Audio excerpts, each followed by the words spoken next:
What brings humanity closer than death is a quote from the most amazing film that I've just watched called After Death. It is literally a documentary that involves spirituality, science, and firsthand accounts of people uh, describing what they've seen after they discover, or they not discover, after they have a near death experience, which is an NDE, which at first I didn't even know the actual definition.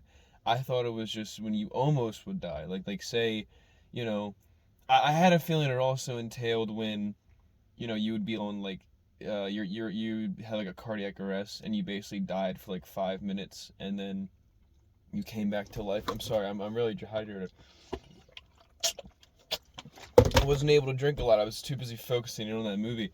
But like I thought it was just that type of stuff. Where you would die for a minute and then you get resuscitated back to life. No, it's much more than that. There's well, it's not more than that. That is what it is. But I thought it also just entailed stuff like, you know, if a brick would like fallen off the Empire State Building and landed right next to you and didn't kill you and just hit next to you. That I thought that was like a near death experience. You had a near death experience. You nearly died or whatever like that. But these were actual near death experiences. There's a guy who definitely should not be alive who got into a car crash on a bridge where he shows the scars and his arm is like literally has a bunch of skin ripped off of it that never grew back, and his leg had been completely like twisted and just fucked up in all sense of it. At the end of it, it's just fucked up. Honestly, he just got fucked. And there was a guy who had cut his own neck open and was bleeding from the arteries in his neck. And another man who I'm having trouble remembering. Oh, by the way, welcome to another one of Church's shitty movie reviews, everybody. We haven't done this in a while, but they're back. They're coming back because I started going back to the theater. So, welcome back. Forgot about my intro for this bullshit. And how poorly made and poorly done that they are. But it's just a fantastic film from the visuals, from what they're trying to get you to understand, and the message they're trying to portray. And you really need to have an open mind, because if you don't, you're not going to get the right message from this film. You're not going to get the right message from this movie, like at all. It's going to completely go over your head. You need to give in to some sense of spirituality and let science take a back burner for an hour. Just need to. And science is involved in the film. There's a lot of science to do with it. There's an organization called Something for the Activists of Near Death Experience, that the people who are in that organization are in this film. One of them is like Moody Rudy or something like that. He was most famous for bringing it up and popularizing the thing of near death experiences. Like I said, I wish I knew most of it. I wish I could remember any of the information and all of the names that I had that I saw in there. I just highly recommend that you watch this film, because I'm gonna very shittily talk through a bunch of it and what I thought about it in like the next 10 to 20 minutes. So just keep that in mind. So, but it's there's just so much in this film, from the visuals and what they're trying to portray, and the words and the stories that these people are telling, and how powerful it is to think about it. Especially, I just want to get this right. I'm a Christian man. I believe there's a God. I believe that there's a heaven. I believe there's a hell. I believe in all of that jazz. If you don't, more power to you. Go ahead. I don't care. If you believe that there's a different one and that it's different, more power to you. Go ahead. I don't care.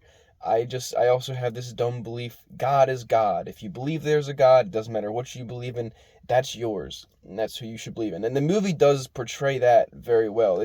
They do mention Christianity, they do mention Jesus, they do mention God, but at the base of it, they're not trying to hammer it in that you need to be a Christian to experience this.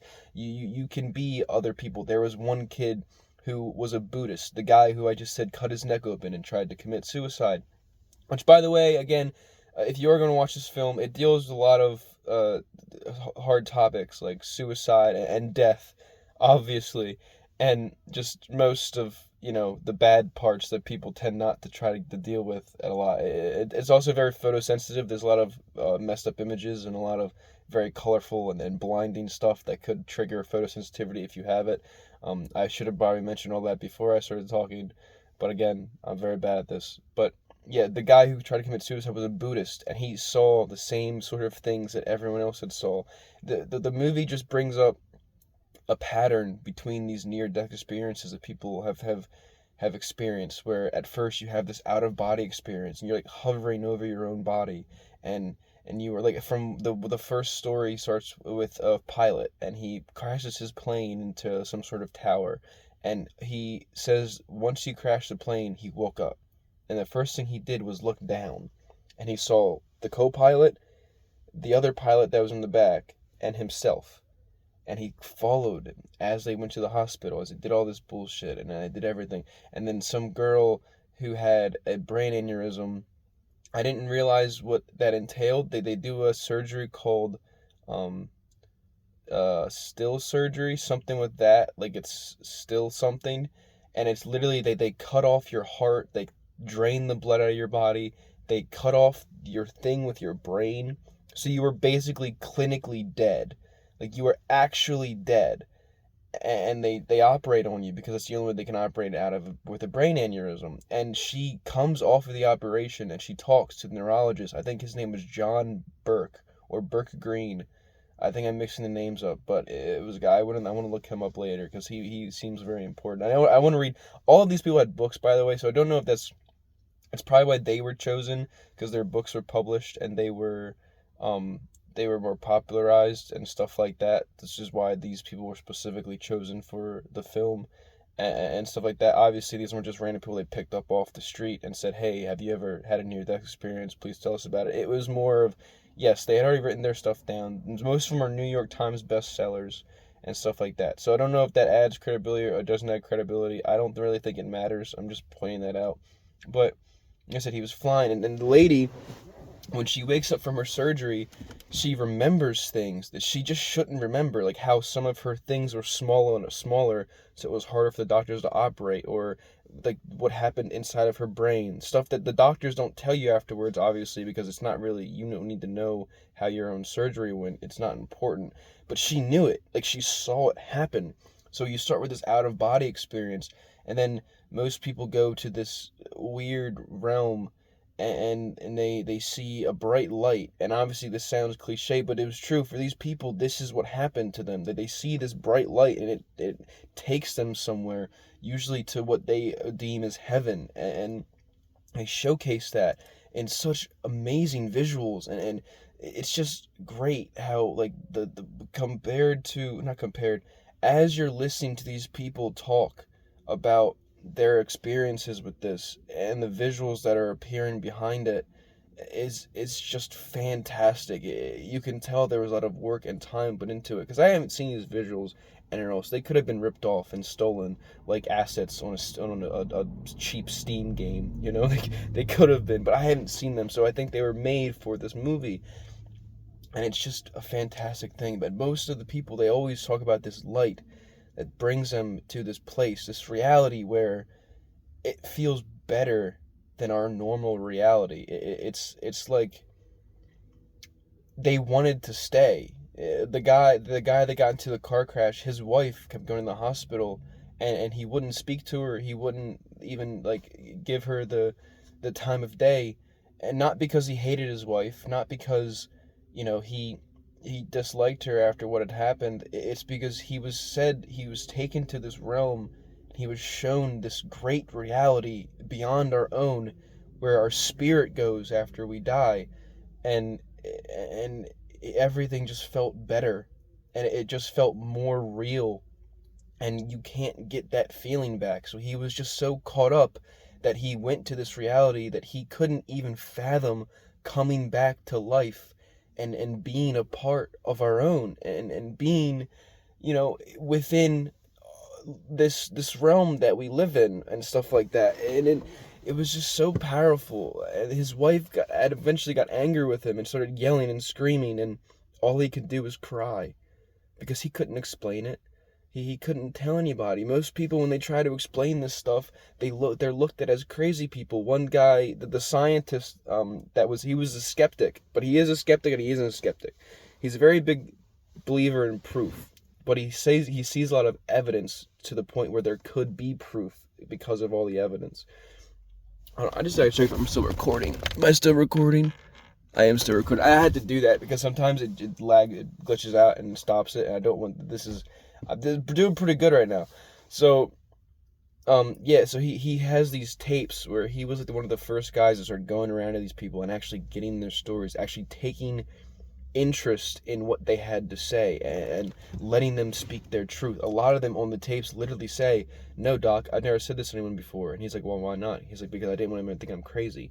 And people might think I'm crazy now for believing this. I don't care. If you don't want to believe it, go ahead. That is your prerogative. But I'm just saying this mattered to me, okay? And I just want to put this out there so hopefully it can matter to somebody else, and hopefully this movie can touch somebody else the way it touched me.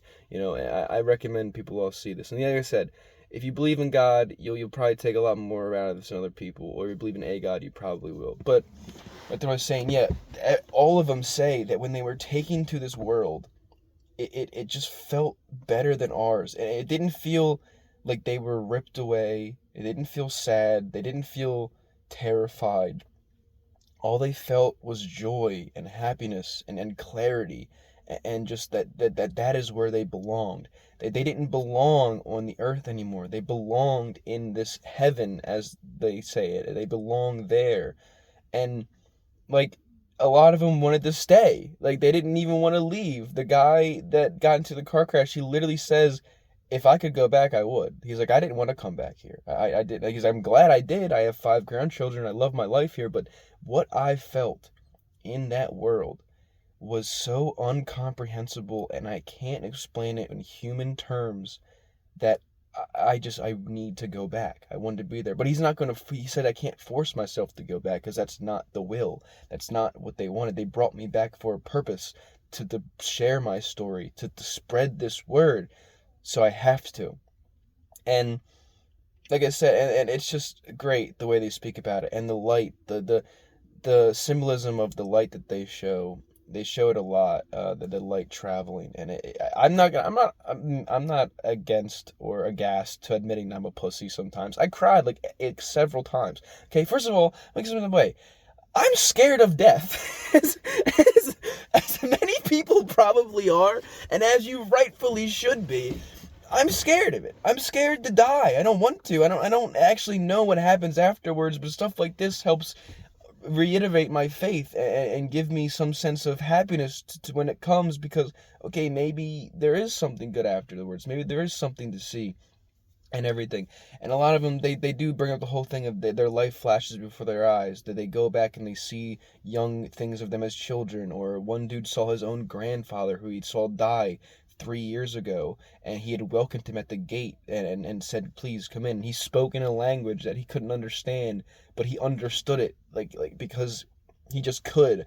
There's just a lot of things that you can't explain, but imagine that. Like, people will look at that and be like, yeah, you can't fucking explain it, you idiot. That means it didn't fucking happen. No. Or like, that means like your brain is having a big hallucination or all this dumb bullshit. No. That is not what that means. Imagine you died and you saw all of this epic spiritual shit that just was magnificent, and it brought your body to a different realm, and you literally felt your spirit disconnect from your body, but in a good way, to where it made sense to you, and you're like, okay, this is happening, this is the afterlife, this is what everything leads to. And you saw all of that. Now imagine having to come back to your body and explain that to somebody. How would you do it? What would you say? You idiot? What, are you mad? What, you're gonna act like they're crazy because they just died and came into life? Maybe they are a little bit crazy. Maybe the people who are a little bit crazy are right all the time, though. Conspiracy theorists are right all the fucking time. And everyone looks at them like crazy psychopaths who should be locked in an insane asylum. You have to take what these people are saying, and you have to just try to understand it from what they're saying. I'm sorry I got really angry right there, but it just pisses me off. You have to try to understand it from their point of view, from what they saw, and from what was going on in their head, and what they had, what the experience they experienced. And because of this, now I want to touch on probably the saddest story, and that's this old man. there's an old man in it. He has some sort of disease. I forget what it was called, but basically he starts digesting himself, and he said all it felt like was burning, and all it felt like was like your insides were on fire. And he goes to the hospital with his wife, and he's in Paris, and it's like a Sunday, and there are no doctors. So he's dealing with this pain. The nurses are coming in. They can't help him. They can't describe anything. They can't do anything because there's no doctor on board, and they can't get a doctor. So eventually, he says he takes his last breath. Like he brings up the fact that people act like you just die, and like you can't, like people like asking someone what does it feel like to die or something like that is the stupidest question ever, because you can feel yourself dying when it's happening. You can literally feel yourself succumbing to death. So he says, I remember taking what I thought was my last breath, and as I did, I woke up standing in the hospital room, and I saw my wife, and I saw a slab of meat. Quote, that's a quote, by the way, a slab of meat on the gurney. And I realized it was me, and my wife couldn't hear me, and all this stuff, whatever. And before I keep going on with this guy, I want to touch on one thing. It goes horror mode, like in like the middle of the film, like sometime through it, because they bring up the fact that most of the film is them talking about their spiritual stuff, like all the light that they saw and all the goodness they felt and everything like that, and the memories they lived through. And then it brings out this part. I think it was 23% of people who have a near-death experience have a bad one, meaning they go to the bottom place, they go to hell. And it starts off with one guy who there's two instances of people saying they committed suicide in this film. There's two of them. One of them is the dude who cut his neck open and stabbed himself in the chest. And he says that what happened to him was he just felt like he was falling down an elevator, a big black elevator. He doesn't really elaborate on it because he just fell down a big black elevator, and he just felt like he kept falling and falling and falling and falling. And at one point, he just yelled out to God, and he said something like, please help me, or whatever like that, and he was brought right back in the hospital alive, and everything like that. And then the other guy who committed suicide, he just thought he had nothing left to live for. He thought he was like nothing, so he overdosed on cocaine. And as he's doing it, he said it also felt like he was falling down a big black tunnel. And he says it just kept going and going, and he just felt like he was falling at like 1,200 miles per hour, and he just kept falling and falling and falling. And as he kept saying that he didn't deserve this, that he was a nice guy and all he ever hurt was himself, he never hurt anybody, as he kept trying to bring himself back and be like, well, I'm not a bad person, and like giving himself some sort of self-entitlement, as he's falling, he falls faster and faster and faster and faster. And then he yells to Jesus to come and save him, and then he gets brought back, you know. And the weird thing is, whenever these people are telling their stories of their death, it's super tense for like no reason. I know they're not dead. They're telling the story of how they had a near-death experience. Yet in my head, they're dying. Like in my head, I'm visualizing them die. And I'm seeing this happen, and they're not alive. They're just dead. You know? It's just very weird how they were able to portray that in such a good way, to where it literally still felt tragic, even though I know they weren't dead anymore. Like I still felt the pain and everything that came with it. So, like I said, so then I'm gonna go back to the old dude, because they did skip by the cocaine guy, and they skip by the Buddhist guy after the one thing. Well, the Buddhist guy joins the army, the National Reserve, and he starts helping other people come back from war when they're PTSD, talking to them, giving them like the hope again and stuff like that, which is very commendable, very, very good for him. But the old man says he walks into this hallway, and there's a bunch of hooded figures, and he thought they were hospital like people trying to get him to a doctor, because in his head he still doesn't know what's going on. So they start pushing him through this, like they start berating him and tell him, no, we have to go, we've been here a long fucking time, come on, we have to go. And they push him, and they keep pushing him, and then eventually ends up in this big cloudy, foggy area, and he has no idea what's going on. He doesn't know what's happening, whatever, but he looks around, there's like a million voices, and they're all like yelling at him, laughing at him, and he just says he has to go back. He said once he left the hospital room, he knew he couldn't go back in that room. He knew he was not allowed to. But he kept trying to go back, and when he was in the fog area, but they were pushing him. They started ripping at him and biting him and tearing off his skin, and just like doing all this horrendous shit to him, and he felt all of it, you know. And then as he's dying, or he feels like he's dying, and his body ripped apart, bleeding, laying on the ground in this black realm with all these black hooded figures laughing at him, he yells up to Jesus again. He says, Jesus, please help me. Please, I need you, whatever, blah, blah, blah, all that stuff. I can't exactly remember what he said, but he says that. And as he says that, a bright light comes down and picks him up.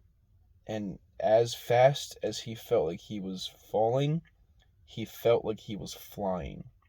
And it takes him all the way up in the sky, and he sees all of these lights passing by him, and he knew that they weren't just stars, and they weren't just like planets or whatever, that these were souls, these were people coming and going from heaven and earth and stuff like that. And to him, he just thought he was into the galaxy, but then he goes, and there's this giant golden archway, and he sees his at the time, he's his grandfather there. This is what I was bringing up before.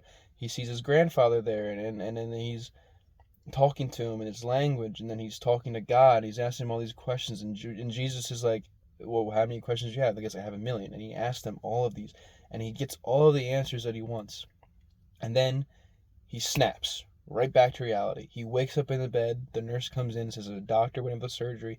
He gets off the surgery, and the last thing that Jesus told him was, he asked him what he wanted to do, and Jesus said to him, I want you to love the person you're with. Because the guy had a lot of issues with, like, him and his wife, him and his children, him and his father. And so he felt like a big disappointment. He thought when he was in the hell, I forgot to mention this, when he was in hell, he sort of started to feel like he deserved it, because he just in his head, he was just disappointment. All the guilt and all the pain that he racked up over the years just kept eating at him, and he just felt like this is where he belonged. And he just felt disappointed. And that when he said that, that broke me. Honestly, it actually shattered me when he said that bullshit. So then that's when he goes to Jesus, and Jesus tells him, you have to love the person you're with. And he comes back and he tries. The first thing he says when he wakes up is, it's love. It's all love. And his wife says, I love you too. And then the guy just keeps repeating that it's all love. It's all love. And then his wife just thinks that he's crazy. And she says, you need to go to sleep. Going back to the whole thing of these people don't explain their experiences, because no one will believe their experiences to them. They just get looked at as crazy people, and they don't want to be looked at as crazy people. So eventually, this is where it gets kind of sad. Eventually, his kids stop talking to him because they think he's some crazy zealot who's just insane and talking nonsense. His wife leaves him, and then he tries to go and befriend his father again. He was very abusive to him growing up, and he befriends his father again. Then his sisters start to hate him, because he's like, well, you hated Dad growing up all the time because what he did to us, and now you're his best friend. He's like, well, that's what God told me, it was God's will. And once he says that, you can't really say nothing about it, and especially when you're up there. So his life just goes all tragic and everything, but he still keeps his beliefs that what he saw is real, and what he saw is going to help a change and make things better. And that's why he told his story. And I just think it's very cool that it happened. And I don't really know if I have anything else to really say about it, other than please go watch the film. After Death is by Angel Productions, which, yes, like I said, there's a big connotation of Christianity and just godly stuff in there, but at the base of it, what they're trying to get at is they want people to understand that there is something that happens after you die. There is something there. There is backing behind it. People have experienced this. People have done it. There's a lot of stuff out there that correlate to one another, and they may all sound the same, they may all look like some shared delusion, but millions upon millions of people cannot have the same hallucination. It just doesn't work. And every single one of them, they all have a uniqueness. They all have one unique thing about it. Yes, they see the light. Yes, they have the out-of-body experience. Yes, they fly around. They see their flashes before their eyes. But they all have some unique experience about it. All of them have some level of uniqueness to it, and that's kind of the point. It's just trying to get you to the point that, yes, there is something out there. We want you to believe in it. We care how you believe in it, who you believe in it, what you believe in it. We just want you to believe that there is, to give people hope that when these people are dying, when you see a loved one on that deathbed, and you see them going to the other realm, it tries to give you the hope that where they're going is a better place. And that sounds cliche because, everyone always says they're in a better place now. But from what these people said, the world beyond is a better place. It is a just more significant place than our own to live in. And I can't explain how they explained it. You have to watch the film for that. And I've never experienced it myself, so I can't. But that's what the movie's trying to portray to you. And at the very end, they do this thing that they just want more people to see it. So they have this barcode you can scan. You can give people free tickets or whatever. Because the guy doesn't even care about money, which I thought was a nice thing and everything. And, I just thought it was a great film. I thought it was great. I thought the message was pretty cool. I enjoyed the camera work that they did sometimes. I enjoyed the visuals that it portrayed. And I, all around, just very much enjoyed the film. It's probably one of the saddest films I ever read. Not because the subject matter was sad, because the stories were sad and they were tragic. But it's one of those sadness things where it's sadness that makes you happy. It's a sad tale, but it gives you hope. So I just started recommending this film, After Death. I don't know who it's by. Look it up. It's in theaters right now. If you watched this far, go ahead. I'm probably going to think of millions of things that I could have said in this video that I forgot to afterwards. But it doesn't matter because I'm done recording it and I really got to go home and go to bed and everything like that. This is probably the longest shitty movie review I've ever done. But yeah, thank you for watching. If you did, I very much appreciate it. I appreciate you. I hope you're having a good day. And I hope this was cool. I hope you enjoyed this, and I hope you go see this film. Thank you, and goodbye.